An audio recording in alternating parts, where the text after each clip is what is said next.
Hello दोस्तों, welcome back to my channel. हमारा topic चला है विकास की विमाएँ। आज इसके अंतर्गत बहुत महत्वपूर्ण टॉपिक को हम जानने वाले हैं, जिसके कारण कहीं ना कहीं हमारा देश सबसे पीछे रह गया है। ये है सांप्रदायिकता। देखिए, पहले तो हम सांप्रदायिकता के महत्व को समझते हैं, यानी ये सांप्रदायिकता है क्या। तो यहाँ पे समाजशास्त्री श्री कृष्ण दत्त भट्ट के अनुसार सांप्रदायिकता को जब उन्होंने उसका अर्थ बताया तो वो लिखते हैं, मेरा संप्रदाय, मेरा पंथ, मेरा मत ही सबसे अच्छा है, उसी का महत्व सर्वोपरि है।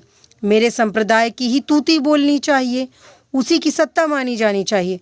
अन्य संप्रदाय हैं यानी कि घृणित हैं, अच्छे नहीं हैं, उन्हें या तो पूर्णतः समाप्त कर दिया जाना चाहिए, यदि वे रहे भी तो हमारे अधीन होकर रहें, मेरे आदेशों का सतत पालन करें, मेरी मर्जी पर आश्रित रहें। तो इस तरह से ये भावना सांप्रदायिकता है, या फिर कह सकते हैं कि ये जो सांप्रदायिकता है इसके अंदर यही सब भावनाएं पनपती हैं। फिर वे दोबारा लिखते हैं कि अपने धार्मिक संप्रदाय से भिन्न अन्य संप्रदाय, या फिर कह सकते हैं कि संप्रदाय के प्रति उदासीनता, उपेक्षा, दया दृष्टि की जो दृष्टि है, या घृणित दृष्टि, विरोध और आक्रमण की भावना, ये सांप्रदायिकता है, जिसका आधार वो वास्तविक या काल्पनिक भय मानते हैं। यानी कि सांप्रदायिकता हमारे अपने संप्रदाय और संस्कृति को नष्ट कर देने या हमें जान मान की क्षति पहुंचाने के लिए कटिबद्ध है। यानी कि सांप्रदायिकता के अंदर ये भावनाएं हैं, जैसे कि हमारा धर्म तो सबसे अच्छा है, ये बता दे, ये सांप्रदायिकता है। इसके अलावा सांप्रदायिकता के अंदर ये एक भावना और रहती है, वो है कि वो दूसरों की जो संप्रदाय है या दूसरे धर्म है या जो भी है, उनके प्रति बहुत उदासीन रहते हैं, एक घृणित या की दृष्टि से देखते हैं, घृणा की दृष्टि से, दया की दृष्टि से देखते हैं, विरोधी आक्रमण की भावना रखते हैं कि इन्हें समाप्त कर दिया जाना चाहिए। मतलब ये काल्पनिक जो आंशिक भावना है ये बनी रहती है, ऐसा श्री कृष्ण दत्त भट्ट कहते हैं। तो इस तरह से इन्होंने ये स्पष्ट किया कि सांप्रदायिकता क्या है, और उन्होंने ये बताया कि सांप्रदायिकता एक भावना है जिसके अंतर्गत ये सभी भावनाएं आती हैं। अब हम सांप्रदायिकता को और अच्छी तरह से समझने के लिए सांप्रदायिकता की विशेषताओं को समझते हैं, जिसे पॉइंट टू पॉइंट समाजशास्त्रियों ने बताया है। जैसे पहले वे कहते हैं, सांप्रदायिकता का संबंध धार्मिक समूहों से होता है, यानी एक धर्म के व्यक्ति अपने को एक संप्रदाय से संबंधित मानते हैं, किंतु जहाँ एक धर्म में ही विभिन्न मतांतर हैं, वहाँ भी सांप्रदायिकता का संबंध होता है। एक धर्म में ही विभिन्न छोटे छोटे संप्रदायों से होता है।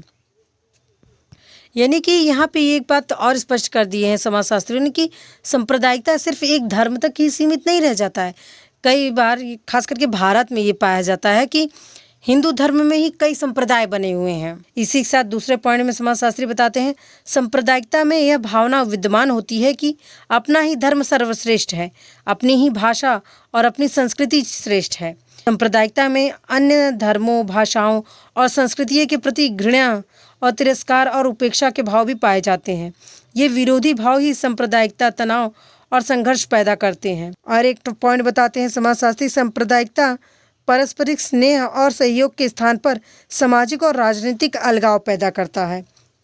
और एक पॉइंट बताते हैं समाजशास्त्री कि सांप्रदायिकता का आधार लोगों में उत्पन्न यह वास्तविक या काल्पनिक भय है कि अन्य धार्मिक समूह उनके संप्रदाय और संस्कृति को नष्ट कर देंगे और जान मान की क्षति पहुंचाएंगे। तो इस तरह से हम कह सकते हैं कि जब हम सांप्रदायिकता की विशेषताओं को समझेंगे तो ये स्पष्ट हो जाता है कि सांप्रदायिकता वह संकीर्ण मनोवृत्ति है जो एक धर्म या फिर संप्रदाय के लोगों में अपने आर्थिक और राजनीतिक स्वार्थों की पूर्ति के लिए पाई जाती है, और उसके परिणाम स्वरूप विभिन्न धार्मिक समूहों में तनाव और संघर्ष पैदा होता है। अब हम सांप्रदायिक जो तनाव और जो उपद्रव के कारण हैं उनको समझते हैं कि ये क्यों उत्पन्न होते हैं, जिनमें सबसे पहला कारण है गौवध यानी गायों की हत्या। दूसरा है मस्जिदों के सामने गाने व बजाने के लिए सांप्रदायिकता दंगे हो जाते हैं। ये भी किसी हिंदू द्वारा होली के अवसर पर मुसलमान पर रंग छिड़क दिया जाए तो भी सांप्रदायिकता दंगे हो जाते हैं। मुसलमानों द्वारा मंदिरों में तोड़फोड़ करने पे भी सांप्रदायिक दंगे होते हैं। हिंदुओं के जुलूस पर पथराव करने यहाँ पे तो बस पथराव लिखा है, हाल में तो कैसे अब थूकने के भी आ रहे हैं, थूकना वगैरह भी हो रहा है। सांप्रदायिक तनाव के अंतर्गत सांप्रदायिक तनाव का एक कारण मुसलमानों की देशभक्ति में अविश्वास भी किया जाना है, क्योंकि जो मुसलमान धर्म है ये कट्टरपंथियों का है, मतलब ये अपने धर्म के प्रति कट्टर होते हैं, उसी के प्रति समर्पित होते हैं। इसके अलावा ये और किसी के चीज़ के ऊपर समर्पित नहीं होते, चाहे वो देश ही क्यों ना हो। तो इसीलिए कहीं ना कहीं बाकी सब संप्रदायों में इनके प्रति एक हीन की दृष्टि होती है कि ये देशभक्त नहीं है। हिंदू व मुसलमानों का एक दूसरे के प्रति संदेह, भय और पूर्वग्रह की तनाव जो है वो हमेशा पाया जाता है। दोनों में आर्थिक स्पर्धा और आर्थिक हितों की सुरक्षा को लेकर भी उपद्रव होता रहता है। संकीर्ण राजनीति, जातिवाद, भाषावाद, भाई भतीजावाद और पक्षपात आदि के कारण भी कई सांप्रदायिक उपद्रव होते हैं। अब हम समाजशास्त्रियों द्वारा सांप्रदायिक तनाव जो भारत में पाए जाते हैं, किस लिए पाए जाते हैं, क्या कारण है, इसको समझेंगे। जिसमें पहला पॉइंट समाजशास्त्रियों ने दिया है ऐतिहासिक कारक। देखिए, ये एक ऐसा ऐतिहासिक सत्य है कि मुसलमान बाहर से आए हैं और उन्होंने भारत में अपने धर्म प्रचार के लिए तलवार और ज़ोर ज़बरदस्ती का सहारा लिया। औरंगजेब और कई अन्य मुसलमानों शासकों ने लोगों को जबरन मुसलमान बनाया। इस कारण से हिंदुओं के मन में उनके प्रति घृणा पैदा हुई है, और साथ ही मुस्लिम लीग की जो मांग थी, जिसके कारण आज भारत के दो टुकड़े हो गए हैं। पाकिस्तान एक दुश्मन देश जो तैयार हुआ भारत के लिए, ये भी एक कारण है। विभाजन के समय दोनों ओर से होने वाले दंगों से हुई हानियों को भी कई लोग आज नहीं भुला पाए हैं, क्योंकि सबसे ज़्यादा अगर किसी का हानि हुई तो वो हिंदू धर्म के लोगों को ही हुई थी। सांप्रदायिक तनाव का दूसरा कारण समाजशास्त्री बताते हैं मनोवैज्ञानिक कारण। देखिए, ऐसा माना जाता है कि हिंदू मुसलमान की राष्ट्रीय वफादारी में शंका व्यक्त करते हैं। यदि हिंदुस्तान पाकिस्तान के युद्धों के दौरान कई देशभक्त मतलब मुसलमान भी होते हैं जिन्होंने अपना जान न्यौछावर कर दिया देश के लिए, फिर भी कई बार ऐसा होता है कि जो दंगे फसाद होते हैं वो ज़्यादातर मुसलमानों के द्वारा ही किया जाता है देश में। इसीलिए हिंदुओं में मुसलमानों के प्रति कहीं ना कहीं जो वफादारी की शक है वो हमेशा बनी रहती है। तो ये भी एक मनोवैज्ञानिक कारण है जिसके कारण कहीं ना कहीं तनाव हमेशा दोनों संप्रदायों में बनी रहती है। तीसरा कारण बताते हैं सांस्कृतिक भिन्नता।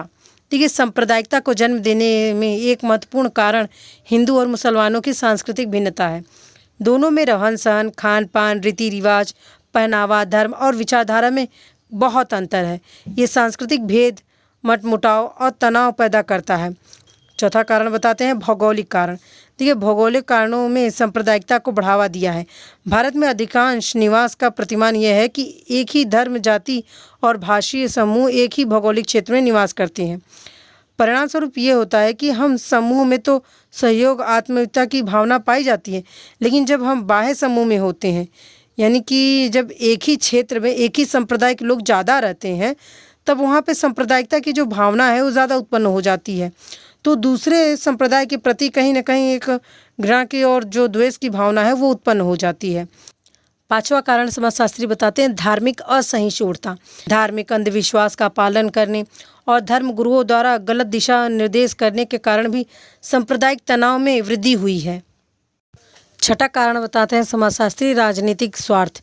देखिए, ऐसा भी देखा गया है कि भारत में सांप्रदायिकता दंगे करवाना और सांप्रदायिकता को बढ़ावा देना कभी कभार राजनीतिक दल भी करते हैं अपने हितों के लिए, ताकि क्योंकि यहाँ पे ये प्रजातंत्र है, यहाँ पे वोटों की गिनती होती है, तो जिस क्षेत्र में जो संप्रदाय ज़्यादा होते हैं उनके हित में ज़्यादा सब सोचते हुए दूसरे संप्रदाय को नीचा दिखाते हैं और दंगे भड़काते हैं, ताकि जो संप्रदाय ज़्यादा है वो उन्हें ज़्यादा वोट दें। तो इस तरह से भी राजनीतिक स्वार्थ के लिए भी कहीं ना कहीं जो सांप्रदायिक दंगे हैं ये किए जाते हैं। सातवां है सांप्रदायिक संगठन। देखिए, जैन, सिख, हिंदू और मुसलमानों में कई सांप्रदायिक संगठन पाए जाते हैं। ये सांप्रदायिक संगठन अपने अपने मतों को मानने वाले सभी को संगठित करते हैं और उन्हें दूसरों के प्रति भड़काते हैं।